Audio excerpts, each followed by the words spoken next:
რა მაგარი შეგრძნება, როცა საკუთარი თავის რწმენა გაქვს, თავდაჯერებული ხარ შენ შესაძლებლობებში და როცა ეს რწმენა შექმნა ცოდნა, რომელიც მიიღე და გახდა შენი მთავარი ფინანსური შემოსავალი. მაშინ ჯერ კიდევ საზღვარგარეთ ცხოვრობდით და ერთი დღეა გამოვდივარ სახლიდან სასეირნოდ და უცებ მომდის ასეთი აზრი. რომ სახში რო დაბრუნდე, ყველაფერი გაძარცვული რო დამხვდეს. მაშინ ახალი ნაყინი მქონდა ბევრი რამ, ნოუთბუქი, პლანშეტი, კამერა, თავისი კარგი ლინზით,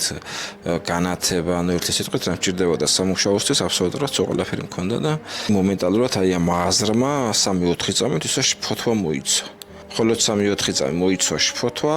და შემდეგ მომენტალურად ასე რაღაც გაბწყინდა გონება, მოყვა ის რაღაც ბედნიერების განცდა და ასეთი აზრი და მე რა თუ ესე მოხდა ტელეფონი მაქვს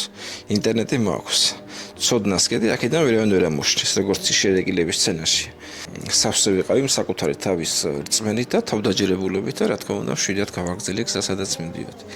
რა არის მორალი შემოძვირფასებო ამ პატარა მონათხრობის როცა ცოდნა შენშია სრულიად თავისუფალი ხარ შენ შეგიძლია ყველაფერი დაკარგო ნივთი ტექნიკა სახლი ფული მაგრამ ვერავინ წაგართმევს იმას რაც შენში არის რაც შენ ისწავლე სულ შიშველი რომ დარჩე არ დაიკარგები ცხოვრებაში აი ზუსტად ეს გაძლევს უსაფრთხოების განცდას რომელიც ძალიან მნიშვნელოვანია ასე რომ შემოკარგებო აქცენტი ყოველთვის გქონდეს ცოდნაზე და საკუთარი თავის განვითარებას გისურვებთ ყველას წარმატებებს